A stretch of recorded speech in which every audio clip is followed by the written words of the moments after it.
Good morning. Today I want to talk you through the 5 things I love about this little sexy beast, the Honda CB125R. So if you're interested, stick around. So I ain't going to piss about with it today. I'm going to get straight into it. Let's get riding. So hello. I ain't going to mess about. I'm going to get straight into the bitching video, bitch. I'm going to start off with number 1. And I think the most prominent thing of all of this bike, the looks of it. It's an absolutely stunning bike. I think that Neo Sports Cafe Racer look on it is incredibly prominent on the road. For a 125, it has got such road presence and looks so much like, not its predecessors, what's the word? Basically its bigger brothers. You know, the styling is very in tune with the 650R and the 1000R, CB650R and CB1000R that is. And they are beautiful bikes. So much so that the looks of this bike make me want to purchase the CB650R. And that's almost a negative because I want a little bit of a change of scenery. I want to change up the look and styling of the bike that I'm going to go for. But this is just so beautiful that I can't help but be drawn towards it. I think when you look at things like the engine covering, the tail section of the bike, the headlight, it's gorgeous. You've got the extra little winglets down here, or air intakes should I say, that do absolutely nothing, but they really do add to the styling. And I think that's definitely testament to Honda, because they've quite clearly aimed at making a beautiful looking bike, which I think they really have achieved. Tell me what you think. The second point I have about this bike, oh, she handles like a, she handles so gravy. Oh god, yeah, the handling of this bike is awesome. It's only 130 kilos wet, I believe, which is insane for a motorbike. Understandably though, it is a 125, so you can't give it too much praise for that. But still, 130 kilos is ridiculously light for a motorbike, which makes this bike ridiculously flickable. It can weave, take corners beautifully. The braking on this bike is phenomenal, I find anyway. Others may disagree, but then again, I haven't had much experience with the bigger bikes with the harder braking stopping power. Just stopping power, Adam. Dickwad. I don't know, these could be lackluster if you've tried out many bikes, but for me, it slows me down. That's all I need. You know? I also think the geometry of the bike helps it to be really controllable, especially for those learner riders, which I am no longer one of, bitches! Yeah, all you little pudlings out there on L plates, this bike is so comfortable and so easy to sit on, easy to reach the handlebars. It almost feels like you're in a beginner riding position. It feels too comfortable and upright for me. In terms of getting a bike that it's going to be good to learn on, the handling alongside it goes beautifully. You know, the gearing isn't snatchy, so you're going to get smooth transitions through the gears. There is a little bit more to say on the gears, but that can wait for another video, as you will see. But in terms of smoothness through the box, spot on, can't complain there. So with all that, the bike just doesn't feel snatchy. It's got a smooth, you know, the power output is smooth through the rev range. Honestly, it's a really controllable bike and you will have a blast on it, I believe. You see, like, weaving, it's just so light. It is just so ridiculously light that it can do everything. It just lacks the power. But then when you've got the weight that you've got, and if you're not using it on motorways, it is really all you need. The power's there, it's enough. And then through little country lanes, it's just so smooth through corners. And it just wants, it almost feels like it wants to be ragged a little bit. Meow. Under the speed limit though, guys. Make sure you're doing that under the speed limit. And that engine's just beautiful.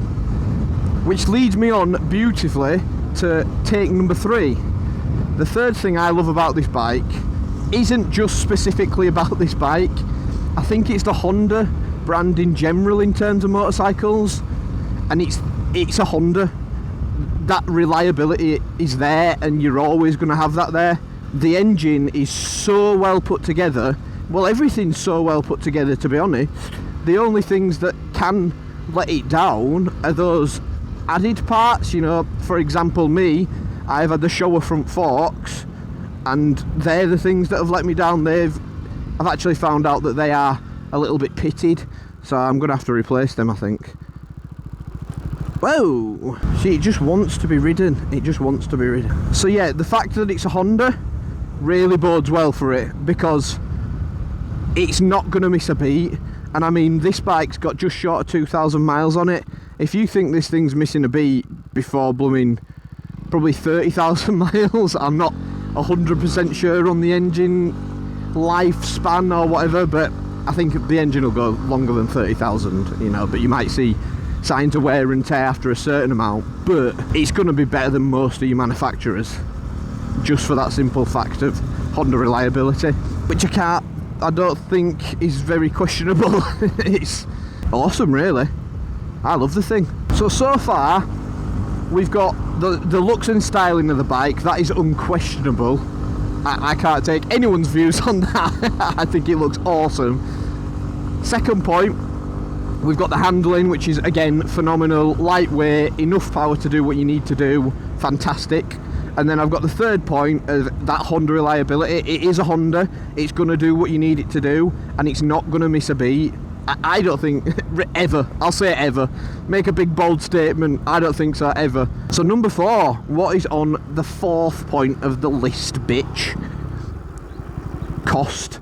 Now I'm not talking cost of the bike, I'm talking cost of running the bike, because mainly the fuel consumption of one of these things. Well, hello there. You ain't getting a ticket off me today, biatch. The pig! No, I'm joking. Whoop, whoop. That's the sound of the police. Whoop, whoop. Da, da, da, da, da, da. Anyway, the fuel consumption predominantly when it comes to the cost saving of this bike, it's insane, right? You go to empty, I'm almost empty. To fill this bike to full from pretty much fumes, you're going to be looking, what, just north of £10? 10 Great British pounds for you, any of you geezers, not geezers, pudlings, brethrens, any of you brethrens abroad. I know I've got a few guys in, I think there's Americans, few Americans. We'll take that, that's enough over the water. You're looking at, what, £11 from empty, £12 from empty. It's fantastic, and the current mile per gallon that I'm on is 106.4 miles per gallon average. That's outrageous. For anything with an engine, 106.4 miles per gallon is nuts. I don't remember the last time I filled this up, I really don't. It almost goes as long as what my car used to, potentially even longer. And then instead of 60 quid to refill, it's a tenner. To not include that in this list of things I love would be outrageous, because it's not all cost related, you know, that's not all the benefits, but it can't go without a mention. It really can't. I think, to be honest, with smaller displacement bikes, you're always going to get that. So whether that's unfair to say that it's this one doing it well when probably all of them are doing it well, but I think when you've got the max power output you can have from a 125 for a CBT license as well, I think it's doing pretty well. So well done, Honda. Not only are you reliable, but you are cheap as fuck. So we're down to the last point now. Now the last point, I had to have a think about this one, and I thought, right, so there's definitely a few negatives with the bike. They're not blatantly obvious other than one, but what's that overarching positive? What am I getting from this bike that I can really feel that I'm getting? And you know what I think it is? Whether this is cheating, because it's a few, but I think the bits and bobs on the bike, the bits and bats, bits and bobs, what is it? Bits and baps. My bits and your baps. Sorry. Way! Titties! Sorry. Anyway, yeah, can you believe I'm having a child? That's really... Oh, you fuckers. Gravel! Gravel! It's actually starting to bed in, to be fair, so we're good, we're good. The bits and baps. And when I say bits and baps, when I say bits and baps, I'm talking about your forks. They're not just standard forks. You've got Showa front forks, the branded forks on the front, which are fantastic, other than the pitting, obviously. But I think that's just going to happen with all forks. And then the braking system, you've got Nissin brakes. Now, I know that a Nissin brake's standard to Hondas, I think so, but I'm gonna give praise where it's due. I think it's a great braking system. I like it. And obviously, with it being a 125, it's just a single disc on the front, and obviously single disc on the back. But I think they're fantastic. Fabulous. Fabulicious. Fabuloso. That's that spray, isn't it? That poo spray. No, it isn't. That's... What's that? What's that poo spray? Not... I almost said shiwi then. It ain't shiwi. VI poo! That's it. That fucking weird thing. VI poo. Anyway, back to the point at hand. So yeah, you've got Showa forks on it.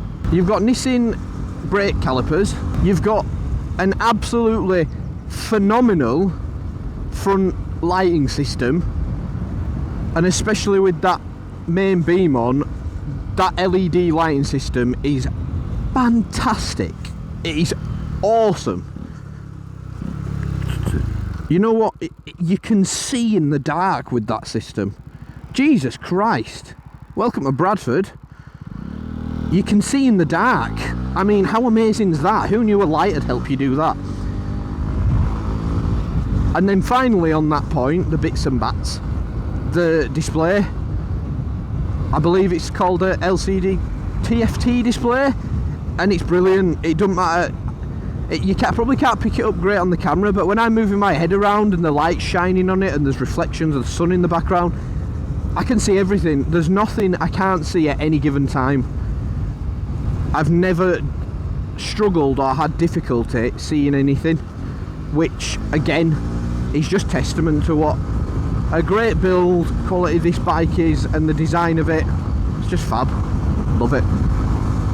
Absolutely love it. So just for a quick roundup, we've got, it's a sexy looking bike, it's a sexy handling bike, it's a fucking sexy reliable bike, it's sexy for cost on the old fuel consumption, oh! And then the bits and bats, the bits and baps and the bits and bobs on this piece of shit, it's not a piece of shit, are fantastic. So I don't think there's really much more to say other than I love it, you should love it, you should buy one. Honda endorse me, sponsor me, please, we need to grow this channel. And for any of you guys out there who have enjoyed the video and you're here still, subscribe! Woo! So there are my 5 things that I love about this bike. I may be biased because it's my bike, but I'd like to think that I'm pretty impartial with it. If you enjoyed, please drop a comment, like, subscribe, you sexy people, and I'll see you in the next one.